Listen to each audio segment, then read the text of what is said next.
What I've got for you today is a very strange series of StarCraft 2. It's a strange one, it's an exciting one, it's also honestly a bit of a sad one. Spawning first off in the top left-hand corner in game number 1 on a map called Abyssal Reef, playing with the blue Protoss pieces, we have none other than the world champion of, what was it, 2021-ish? Of StarCraft 2, we have none other than Oliveira. Now Oliveira, of course, a Terran player. Ridiculously good at Terran. He had that amazing run over at IEM Katowice a couple of years ago. Probably my favorite StarCraft 2 story of all time. Apparently in this series he's playing Protoss. His opponent, however, playing with the red command center over here, joined by the Basilisk logo on the main CC. We're looking, somehow, some way, at Reynor's main command. What is going on here? Oliveira playing Protoss, Reynor playing Terran. This doesn't make any sense. Oliveira is a Terran player, Reynor is a Zerg, who's been playing an awful lot of Protoss as of late. Anyways, I figured we'll go ahead and have a look at the series, because supposedly it's an absolute banger. Now, the series is supposed to be a lot of fun. It's also a bit of a sad one, because right after these games wrapped up, which as of me casting it was like a day ago, maybe a day and a half or so ago, this man right over here, the man with the blue Protoss pieces, the man who, well, I consider to be one of the greatest StarCraft players ever, he announced his retirement. He announced that he is done with StarCraft 2, and I'm not exactly sure what his next plan is going to be, but apparently he's had enough. Yeah, so, I mean, I've had many StarCraft players announce their retirement over the years, and then they sort of keep playing, and occasionally they'll dip their toes in some tournaments, and they never really seem to truly leave. I don't know if Oliveira is going to be different. I'm not sure if he did, like, I don't know what happens in this series, but I don't know if he just made this decision and is like a spur of the moment type of thing, or if he actually is done. But I guess, at least for the foreseeable future, and maybe for forever, this will be, yeah, the last series we'll be seeing from Oliveira. So that's a little sad. That is a little bit sad. By the way, Reynor, of course, also a previous world champion of StarCraft 2. Now, if this is indeed the last time we'll see Oliveira, I do have to talk about that miraculous IEM Katowice run. It is honestly the craziest thing I've ever seen in StarCraft, ever. Like, I've been watching this game for a decade and a half. Oliveira at IEM Katowice, this was a couple years ago, had the most ridiculous tournament run I had ever seen. First off, he was almost eliminated in the group stage of the tournament. As a matter of fact, I think he went on to the next round of the event, so to the playoffs, by winning 2 series and losing 3. I'm not exactly sure on the details anymore, but he ended up, I believe, moving on because of his map score. So there was like a shared place, and he managed to just barely, by the skin of his teeth, despite having like a negative win-loss, very odd circumstance, he managed to move on because of that. Then in the playoffs, he first off ended up going up against Hero Marine in the round of 12. Now, in my mind, Hero Marine, definitely the favorite. Oliveira ended up taking him down. Then in the next round, he ended up in the round of 8 in the quarterfinals. He faced off actually against this man right over here. Well, at the time it was a Terran versus Zerg, but he ended up going up against Reynor in the quarterfinals. Oliveira ended up beating him as well. Then in the semifinals, he went up against the world's best Protoss, Hero. Ended up taking him down too. And then in the grand finals, he faced off against Maru. An absolute Terran versus Terran god. But Oliveira just had the most ridiculous momentum behind him. And just thinking about it puts a smile to my face, because I absolutely love that moment. He ended up winning against Maru as well. Just the most insane tournament run ever to become a world champion of StarCraft 2. And then he also had some glorious interviews. So, Oliveira being from China, we're quite used to the Korean interviews. Turns out the Chinese interviews are a little bit different. The Korean interviews are usually quite unremarkable. They kind of answer the same questions in the same way. That was, by the way, also the same event that Dark mentioned to me that he had to go and do his mandatory military service. Well, here we are. He still hasn't started that.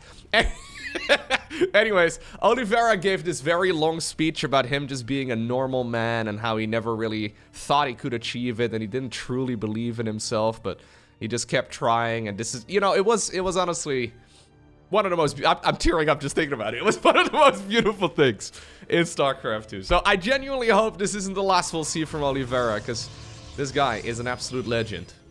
But yeah, maybe it is. For some reason, though, it's a Protoss versus Terran. So no more sadness. No more tears. Let us have a look at some proper StarCraft 2. Now, I have no idea how good these players are with Terran versus Protoss. Right? Like, it makes no sense in my mind. But if I have to favor somebody, I would be favoring Oliveira, because this is his main matchup.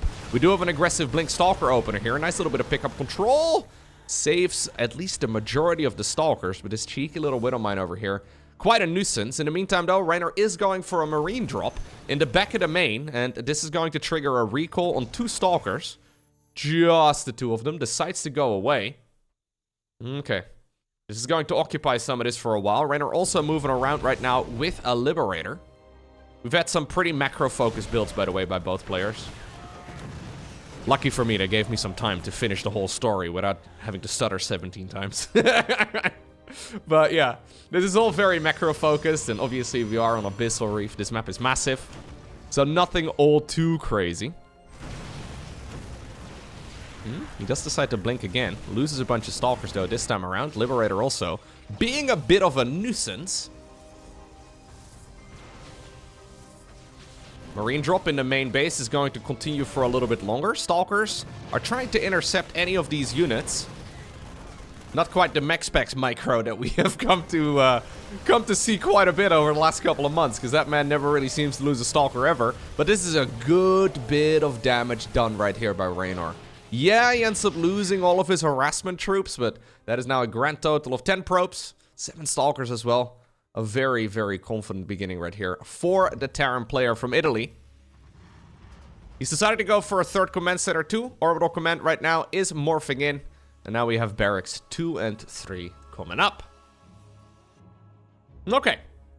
Now the reason, by the way, why I'm always a bit hesitant whenever players announce retirement is that they usually announce their retirement, but then no actual follow-up plans. It's happened in the past that we've seen Koreans announce their retirement and then they try to have a quote-unquote normal life. Whatever that means, right? And they find out that playing video games for a living is not so bad. So, slowly but surely they start, you know, I'm not really sure. I'm not exactly sure what Oliveira's plans are, but I don't think he's mentioned what his plans are. So, you know, you can be like...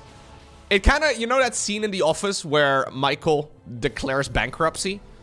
And he just shouts, "I declare bankrupt!" Right? That's what he does. He declared it. It kind of reminds me of that. Whenever Program will blink forward, gets one of the siege tanks. Second siege tank is also going to go down. Nice little bit of dancing. Ultimately, though, the Terran reinforcements should be enough to secure this expansion. Well, we're going to continue harassing. Oliveira actually going very hard. He's got 5 gateways here. New siege tank arrives. Is he going to blink? No, not blinking forward.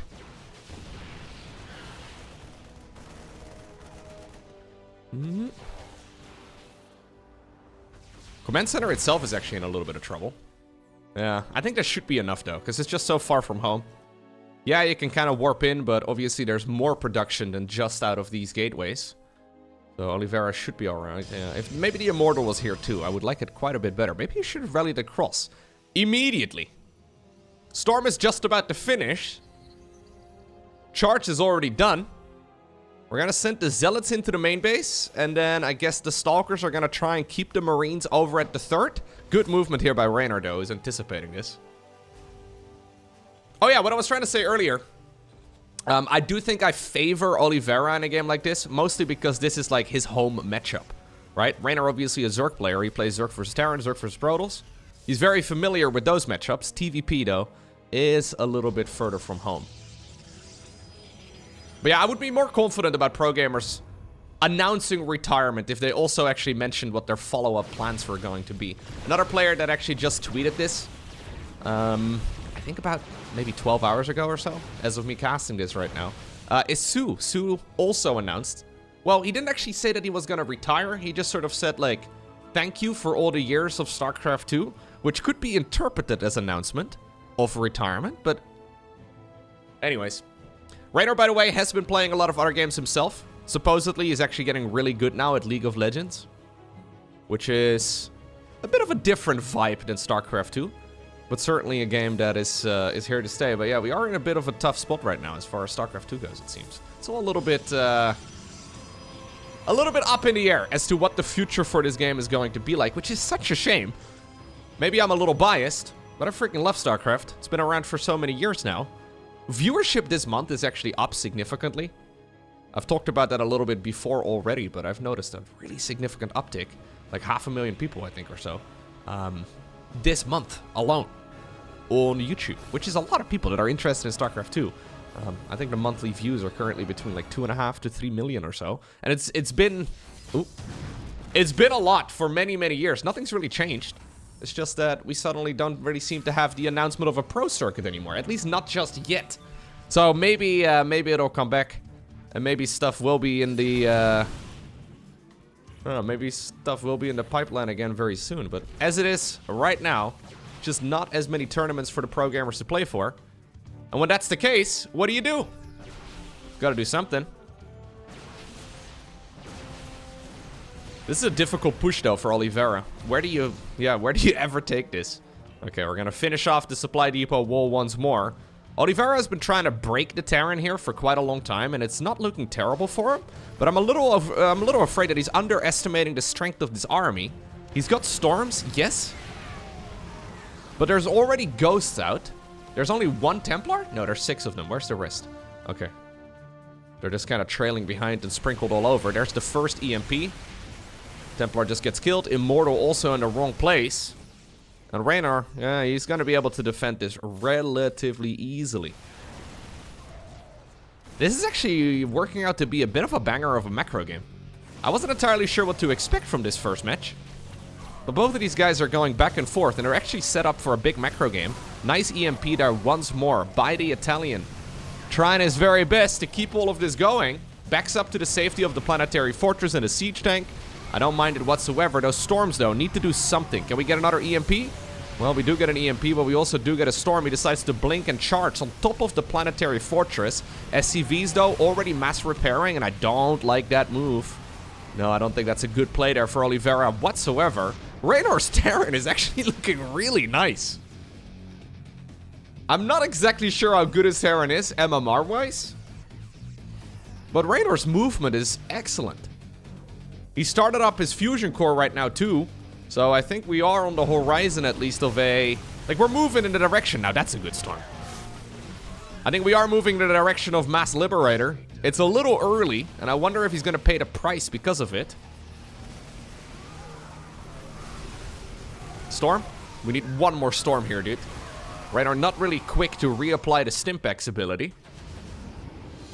Does he have a second starport already? No, we're only on single starport. You know what? If we're playing a series for the fans... So this was played during the Lulu event. Chinese tournament organizer. Actually, pretty cool, because he's been putting out a lot of events. Anyways, this is different from the SC Boy guys, which is pretty sick. If we are going to be going, though, into a fusion core and stuff, right? Can we maybe also do a cheeky little battlecruiser play? Like, if we're doing a series for the fans, I wouldn't mind it. I mean, there is money on the line for a match like this, so... Probably not. We're gonna go into the medevac improvement that will probably see the Liberator ranged upgrade in a moment as well. This upgrade really has found a lot more popularity over the last couple months. We used to not see it all too often, until like the absolute late game, but Terran players growing more and more fond. So it doubles the regeneration speed of the medevac's energy. So that's what this upgrade does. The Caduceus reactor. This was actually the name of an entirely different upgrade back in the day. Apparently we've brought it back for old time's sake. And there's indeed the second starport. So we should be seeing the Liberator ranged upgrade in a moment too. And really, yeah, start powering those things up. The main problem, of course, is that that Protoss ground army is going to get really powerful. It's going to be hard to really shut it down. Oliveira just putting down a gajillion photon cannons. He hasn't really made a transition towards any flying units himself yet. Although, obviously, he has been a little bit behind over the last few minutes. I don't really like this High Templar movement very much. No. Good movement, though, by the Terran player, although he does kind of walk into a big storm. Infantry armor level 2 is done right now. +3 is finishing up. There is indeed the advanced ballistics. That's the lib range. And, well, we have another Nexus now building in the top right-hand corner of the map.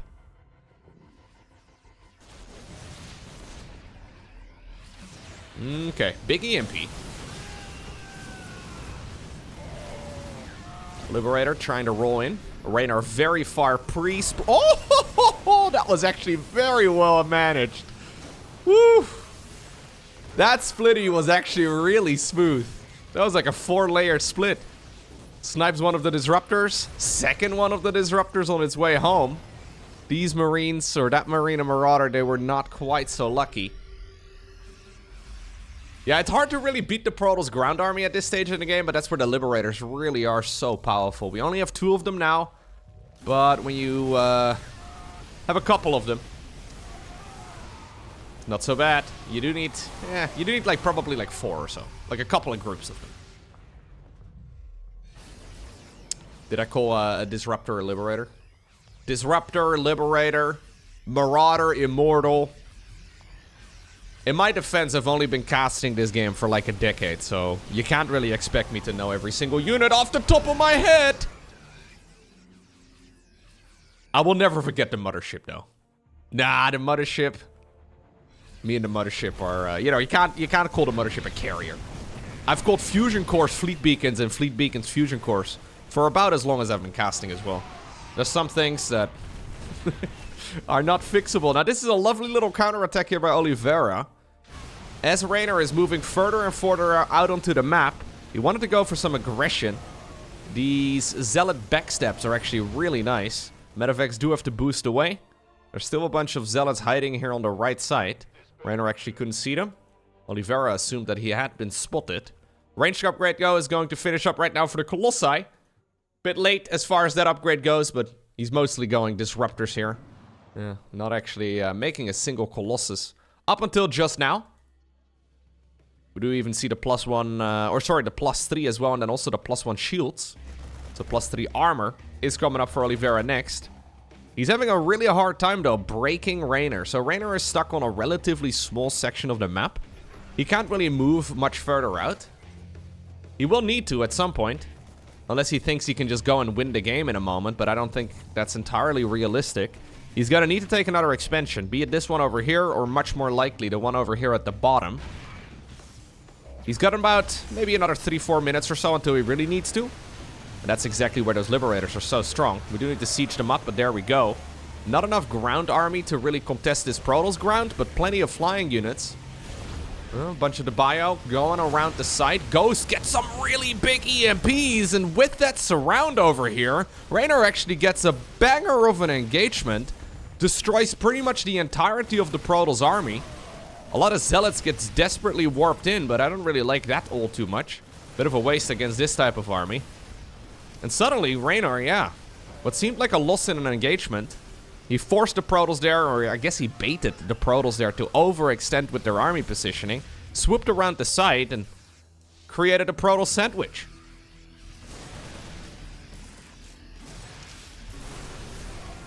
Okay, well, speaking of sandwiches, though. Oh, the sandwich is getting sandwiched! 7 layers of bread! It's called a bread sandwich. You wouldn't understand. It's where you layer your sandwich more with more sandwich, and you just keep adding bread.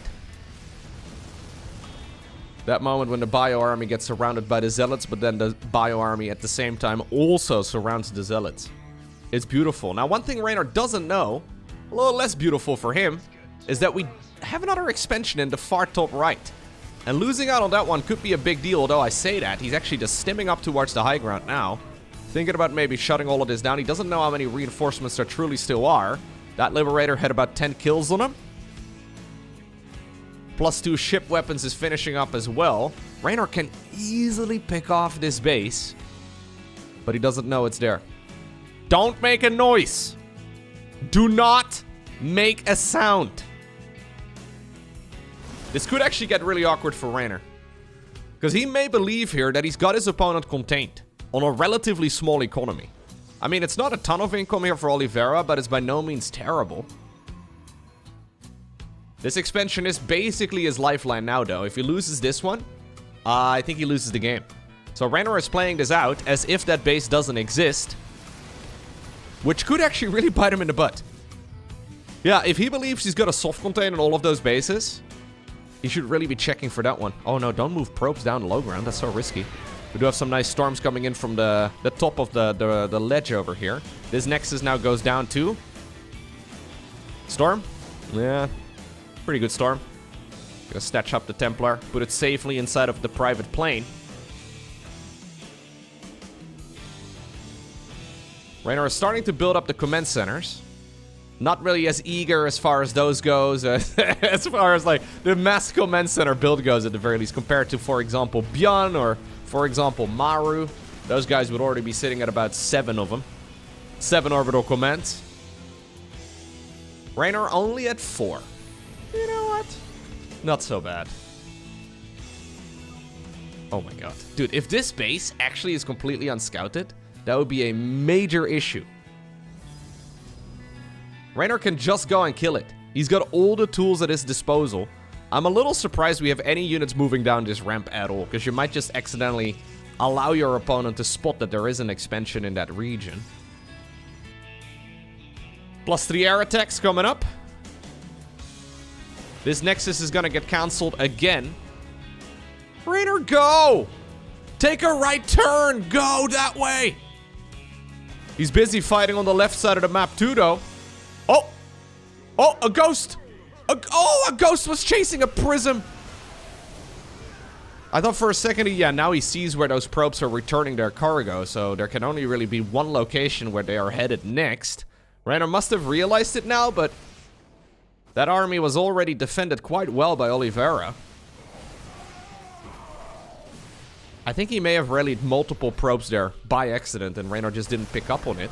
And now suddenly, Oliveira's supply count is once again looking very good. Oh my god, no. Don't tell me he's actually gonna win this game now. There's not that much bio. There's only Marines and Marauders. He has 1 Liberator. 1 Liberator is nothing much. He's gonna strike back with a vengeance, and he will be able to kill this orbital command with ease. Reynor does have some money in the bank, but not a whole lot. He just now produced a bunch of command centers, I guess. That can be nice, but nothing all too crazy.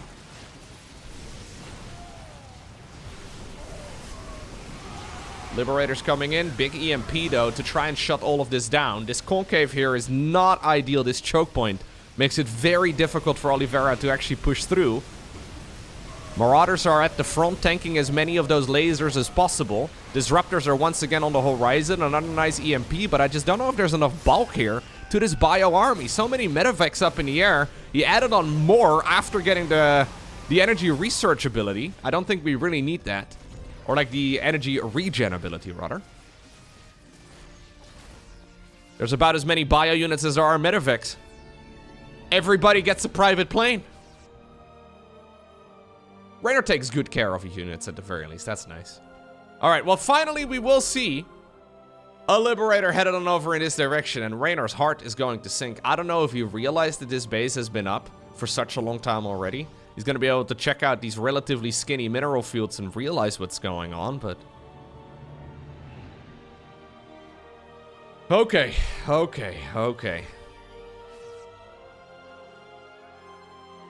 Here comes Oliveira again. Trying to see if he can maybe get this base, but he needs to be very careful. He's fishing for a lucky hit. Doesn't quite get it. Zealots now find a big group of those SCVs. Liberator in the meantime, though, going to town. Oh, that's so good for Oliveira. Okay, well, the SCVs do leave. So for a second, all of those were going to go down, and it's going to be the majority of them. Reynor doesn't have that much income. Oh, dude. No way. Reynor had this one in the bag. He's still in a decent position, but not nearly as good as when he first went across the map in the late game. Honestly, sometimes watching the players right before the absolute tippity top of the skill level, right? So obviously these two are playing their off races. This is like a very high-level viewer-submitted game in a sense, right? Where the viewer-submitted replays are always very unpredictable. This is the type of stuff that is clearly played at a very high level, but not quite as tidily as, like, not quite as tidy as far as gameplay goes, compared to, for example, MaxPax going up against Clem. Something along those lines. Those guys are surgical, very precise. Clem would never be missing out on a random base like that in the top right-hand corner. But because of this, well, slipping through the cracks, Oliveira is still in this. And I may even go as far as to say that he's leading this now. Because Reynor has a lot of gas, but really no easy way to spend it. That's another command center going down. More SCVs are falling. Reynor now only at 38. He's not remaking SCVs. Instead, he's just going to go and build mass army. The one bulldozer army to try and see if he can seal the deal. Probes are going to get recalled towards another section of the map. That is the exact, well, bottom left over here. Ooh, really? We're going to go into the main base? That seems very risky. A little bit clumsy. Colossi with their big legs don't have an easy time walking up this ramp, apparently. A couple of Archons are left behind. Oliveira actually does drop like 50 supply, just like that. He does now have the position that he wanted, though. But it came at a very significant cost. Yeah, he can keep playing the bowling ball strategy. Down the ramp we go. Oh, gets a very nice Nova. There go a bunch of ghosts to the surface of the Abyssal Reef. In the meantime, there's fighting as well going on the other side of the map. That base that's been a thorn in his side now finally got destroyed. And it looks like, well, the one over here on the low ground is going to be next. Reynor just doesn't have enough units over here, though, to really break this, does he? Those Colossi and those Stalkers alone are probably going to be enough. There are new units, though, popping out of those barracks. And this is actually on a razor's edge right now. Another Nexus falls. There's a lot of reinforcements here for Oliveira, who does not have a prism on the other side of the map. Disruptors are good, but they do need to be controlled. And you know what? I think Reynor is going to be able to clean all of this up. I guess if you have the units spawning like that, they're already automatically split against any Novas. Reynor decides to let his foot off the gas as well, knowing very well that he might just be walking into a Nova if he's not super careful. He scans ahead and he finds that, well, the base in the opposite section of the one that's been a thorn of his side, right? It's also up and running now. Oliveira now with 45 workers worth of economy. Reynor does have the expansion though in the top right-hand corner now up and running. Good bit of income here too. It's pretty much all of his income. Ooh. There goes Jimmy. This is actually a sick game. I was not sure what to expect from this series. But this is turning out to be a bit of a banger. We're 27 minutes in. These guys have been going at it for nearly half an hour. They've been fighting pretty much the entirety of it. The first 5 minutes were pretty passive, but that allowed me to finish my story. Is there enough for Protoss to actually clean all of this up? Those two Colossi that just joined the battlefield are so nice. Like, yeah, we have all those medevacs up in the air, but not a whole lot of bio units. Then again, though, Colossi kind of suck when it comes to fighting Immortals. Or, what I was saying earlier, Marauders. Disruptors, Liberators. Potato, potato. Oh, and he actually holds on to the base. Now, what we really should see here from Oliveira is a couple of Zealots. Just a few. Going towards this base over here. He did re-secure another expansion. We saw a probe for a second on the production tab. I don't know, dude. Maybe. I just don't know if this game is going to go on for long enough anymore. It seems like Reynor is trying to get this game over with. His supply count right now is a little bit bigger than that of the Protoss player. Orbital Command here, low in HP. SCVs forced to start working on repairing it. A bunch of the bio units now popping out of the main base. They're derping on the ramp, but now they're a little bit more efficient. Marauders here in the top section of the fight. Colossi now turn their lasers to the Marines, which is a much better target. SCVs pulled to the front as well to try and soak up some of the damage. Okay. Do the Marines actually get the job done? I love the two Vikings here, actually. A couple Vikings, really, really nice to have. Okay. One orbital fell, but there's more on the back of it. Reynor is going to be able to continue mining. Both players have taken a base that is ordinarily the opponent's. It's really their lifeline right now. Stalker's trying to see if they could maybe intercept something. Yeah, 2 Zealots! This is what I'm trying to say, man. Just a few. Just a couple. And this is going to shut down mining here for a little bit. I think you push over here, and then at the same time you move into the front. Maybe? I mean, obviously, we have perfect information at this point in the game. Oliveira and Reynor. Well, I can imagine that they are very confused as to what the situation actually is like. We have Jimmy being microed here against a bunch of probes. Gonna be able to win that fight easy peasy. 3 confirmed kills to his name.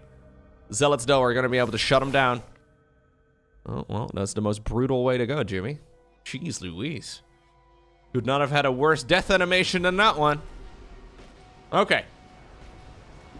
Reynor has smashed his piggy bank and he can just barely afford, like, a ghost, a marine, couple of widow mines. He's got gas for days. Doesn't really need any more of that. I can't believe we actually have some passivity now. Look at the supply count. Dead even. 30 minutes in. These zealots are gonna get picked up now. Don't want to be a one-trick pony. That was a little too predictable. Reinforcing cargo now. Being brought to the front. 1 Disruptor, 2 High Templar. These have the ability to end the game. There's 3, 4 Vikings. Maybe 5 Vikings up in the air. Storm. Oh! Okay. Prism does go down. Decent storm. Mostly hitting zealots. But it is also forcing this Terran army to back up. And you know what? I think Oliveira's army may just be a little bit too big. He gets some good hits as well. The Colossi are all going to die. Vikings. Oh, actually, no. One of the Colossus lives. The Viking actually, yeah, they get taken care of. I think Oliveira just did it. No way, dude. Oh, actually, there's a little bit more. There's a little bit more. There's actually still like 3 squats. I'm used to watching the Terran players move around their armies in one big ball, but Reynor constantly has little pockets of Marines and Marauders. Maybe? I mean, the army supply count is still significant. 54 supplies, not bad. Do we have an EMP? We do not have an EMP anymore. Some really nice storms going down. G and G get cold. It's Oliveira who wins game number 1 in spectacular fashion. Can't believe he managed to get away with that hidden expansion. Ay. Whew. Wait, whoa, buddy.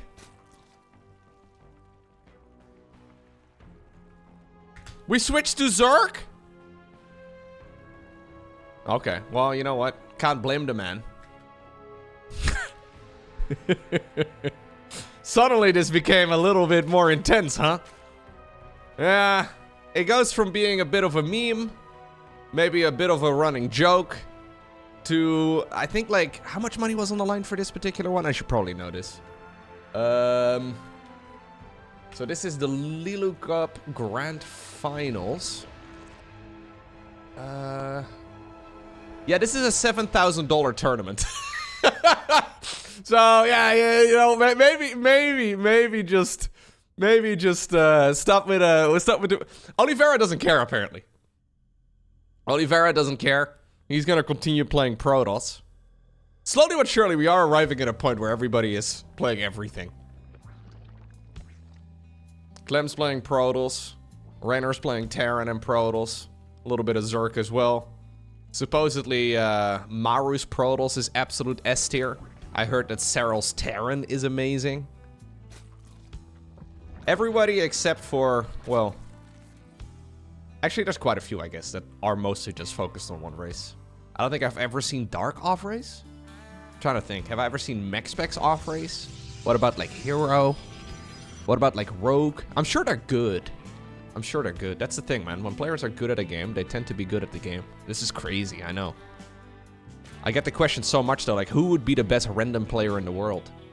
Very boring, but probably Clem. Probably Saryl. I don't know, dude. It's hard to say, but... probably whoever is the best at the time. In my mind, Saryl is still the GOAT. Current patch is a little bit more difficult for Zerg than it has been over the years. Saryl still makes it look pretty dang good, though. And there's no denying that the man can work some magic. I mean, ultimately, that would be the solution to the never-ending balance debate, right?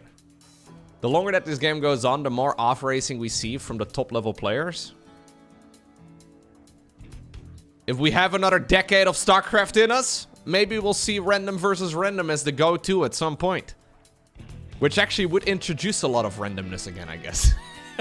Especially for Protoss. What are the problems you run into in StarCraft 2 when you play... What are we doing? Oliveira, that's not a build! What? Sorry. We're going Robo Facility first? So the norm is Stargate first in this matchup, every single time. And if you're feeling spicy, you can go for a Twilight Council build and maybe do like an Immortal Sentry type of push or... sorry, an Archon Zealot type of push. You could go, I guess, Immortal Sentry. Maybe that's what this is? I haven't seen Immortal Sentry in a long time, though. Glaive the Depths would be a norm as well you can kind of go for, but not ideal. It's Immortal Sentry! Immortal Sentry. We have stopped mining gas. This is a 32 probe all-in. Really? This is actually a very scary build. I thought for a second Oliveira had no idea what he was doing. But it turns out he knows exactly what he's doing. So he's mined just enough gas to build what he's built right now. Gonna go for a Prism. He can go for an Observer if he wants to as well. But he stopped making workers at 32, which is enough to fully saturate 2 mineral lines. And it's just going to be mineral income for now. Gateways, Zealots, all of it. Oh god, that's my cat. I don't know if you could hear my cat jumping up on the desk. Hey, Toby. Toby, I'm watching a Zealot all-in for a second, okay? This game is not gonna it's not gonna last much longer. If you hear purring, purring in the microphone, that's what's up. Toby is rubbing his face all over the mic. You want to cuddles right now? Oh, buddy. Okay, fine. Oh my god, he's standing on my keyboard. Hey, bud. Let me finish the game. He wanted to help observing by standing on my keyboard, which is suboptimal. Don't recommend it. This game is actually going to conclude in like the next minute. Reynor now has picked up on what he's playing against. He's at 39 workers, which is actually really quite nice. 39 workers is not bad. Ideally, you want to go less than 40. So there's no, like, charge or anything along those lines. I wonder if Oliveira could have afforded something like that. I think he should have afforded something like that. Because now, I mean, all that Reynor really needs to do is just make a bunch of roaches and zerglings, and he should be fine. That Immortal is being occupied, killing the target it shouldn't be killing. There's also only a single roach available, and that one is now gonna...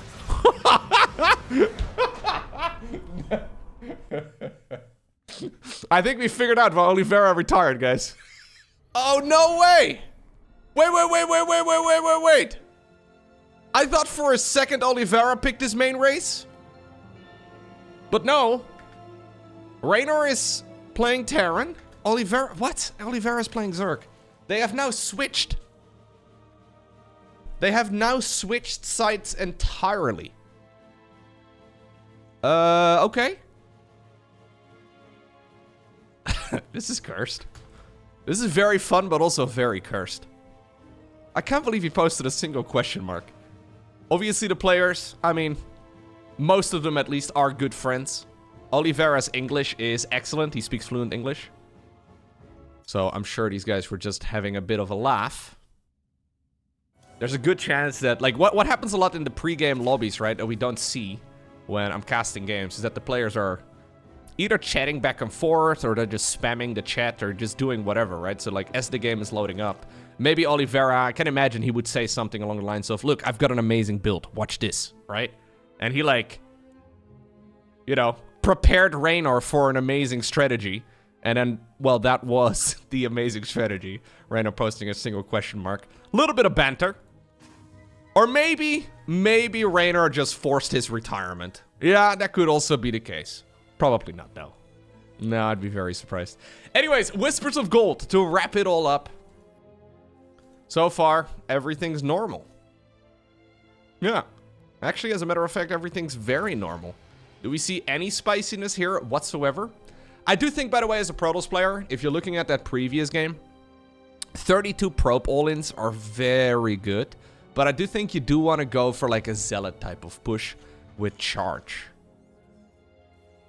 I think that if you go for any sort of variety of that, you really do need some flavor of charge. Because Zealots without charge just aren't that good. Anyways, triple hatch opener right here for Oliveira. Oh my god, my cats are having an epic battle right behind me. I've been casting more and more lately with the door open. And I don't really know exactly what my cats think when I'm casting games, but I'm pretty sure they believe I am lonely and talking to myself. No, I don't know what they... There's no one else in the house, man. Why is the human talking to himself again? This is weird. He probably wants attention or so. I don't know. I don't know what they're thinking. They seem to be pretty intelligent, so I don't know. They probably think I'm the weird one. Like, yeah, I've got food, but I don't even have claws. I don't even see well in the dark. Pathetic, really. Alright, nice little bit of micro here on that Reaper. 2 kills so far on the Zerglings. Obviously, though, the third hatchery was already going up, and Reynor has seen this. Gotta go into a tech lab right now, too. So, this should be Hellion Banshee. Yep. No third command center. Just a little bit of, well, shenanigans. Alright, a little bit of quick 1-1-1.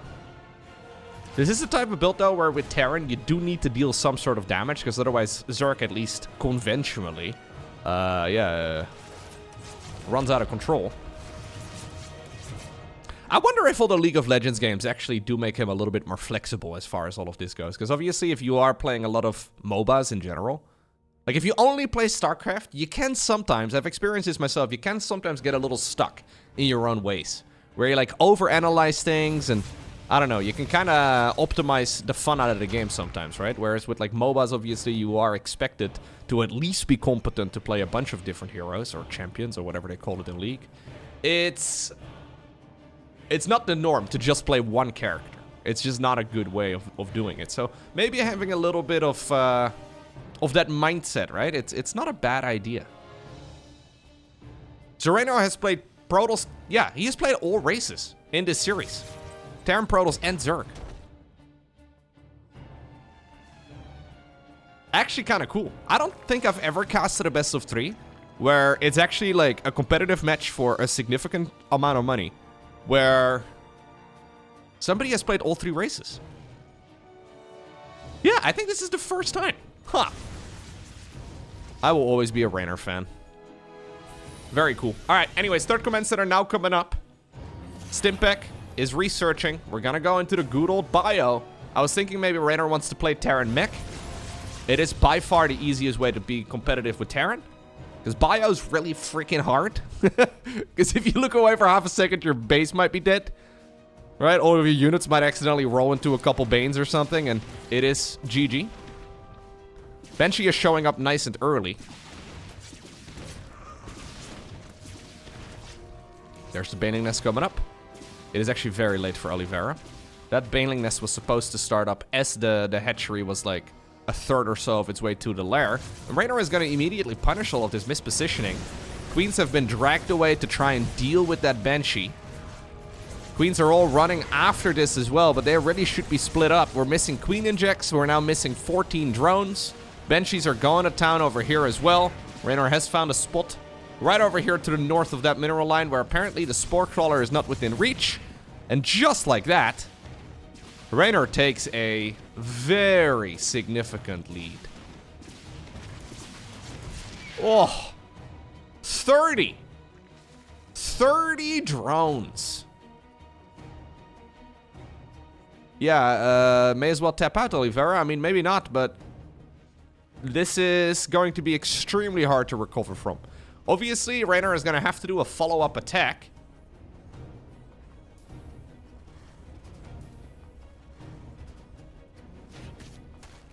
Wait, am I misremembering right now? Sorry, I'm getting confused by myself.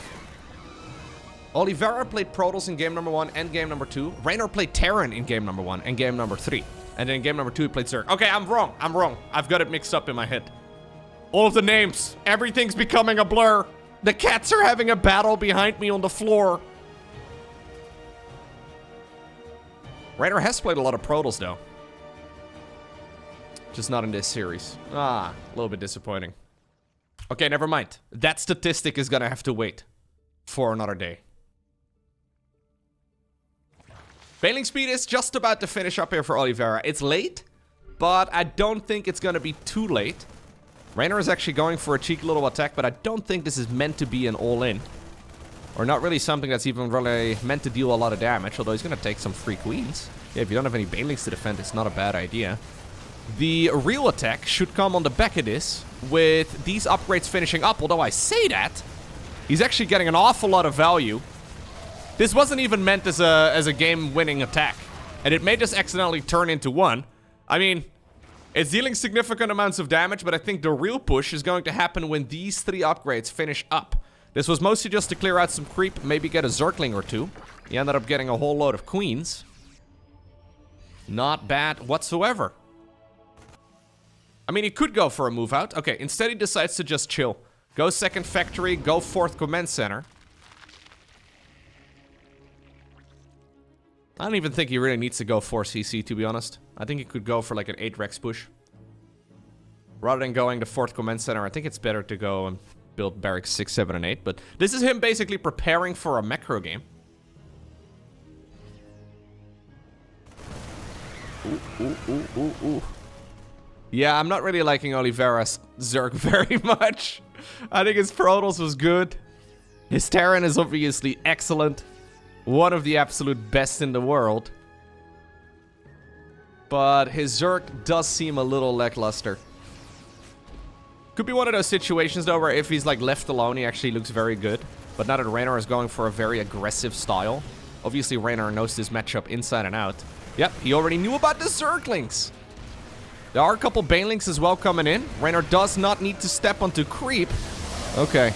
I was gonna say, walking onto creep in the direction where those banelings get a speed boost. Probably suboptimal. Not quite the perfect control, even though he knew that the units were ready to flank it. He's still significantly ahead though, economically and army-wise, and his upgrades are looking pretty good, but this is not quite as dominant as it was a couple minutes ago. Oliveira had a very rocky start. He lost an awful lot of drones. But he's all the way back up to 69 now, which is quite nice. He does have 4 mineral lines mostly saturated. The main is starting to run low. Medevac drop. A little unnecessary, but Oliveira doesn't see it. Push over here is likely going to drag all of those units away. Already Oliveira anticipating this movement. Ooh. A little bit of a splitty. Not bad. Push over here as well is shut down. Yeah, after losing 30 workers, recovery is very difficult. And I think Oliveira is actually doing about as good a job as he could have. Look at the creep threat. Creep threat is actually looking very good. I mean, this tumor is going about 4 steps. This one, I guess, was... This is a bit suboptimal here, but overall, he has covered up a very significant chunk. Zergling Baneling roll by right now towards the bottom of the map. He's trying to catch a bunch of those, but yeah. Planetary gets cancelled, and instead he's gonna just lift up the command center. 2-2, finish right now for Reynor. Still a huge supply advantage. Not enough creep inside of the main base to really get those spore crawlers on the perimeter. So those medevacs still have an easy time unloading. Reynor starts up 3-3. I'm a bit surprised he doesn't go for a more committed attack. I guess he's a bit afraid of like a full-on counter. And obviously without a planetary it can be hard to really hold on to a Zergling run by or something along those lines. But he's actually playing this very cautiously. I think he's almost playing a little bit too cautiously. Maybe he doesn't quite realize how many workers he actually killed in the earlier stages of the game. Like we have vision of the numbers. Maybe he thought he killed about half that, which would explain this decision making a little bit more. But I do think you want to commit. You want to commit at some point. Now, while Oliveira has done a great job clearing out, or covering up rather, the entire left-hand side of the map, and the middle of the map too, this section of the map doesn't have really any creep.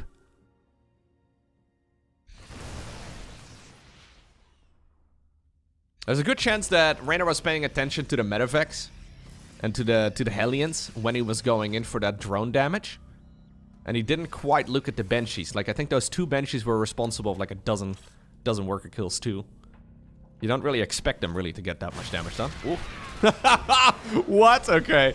Oliveira taps out upon losing his entire counterattack army, but also upon spotting the entirety of the Terran ball there up north. Knowing that he wasn't going to be able to hold on to that 5th base, and knowing that Reynor has got all the money in the world. He realizes that, well, that is going to be it. And apparently that means that the last series that Oliveira supposedly is going to be playing, it ends with a 2-1 loss. GG. Hold up right now. Before that final game began, this guy over here was chilling on my desk. He dropped on the floor, had a bit of a skirmish, and I guess he's now the king of the hill. The other cat has disappeared. You okay, Milo?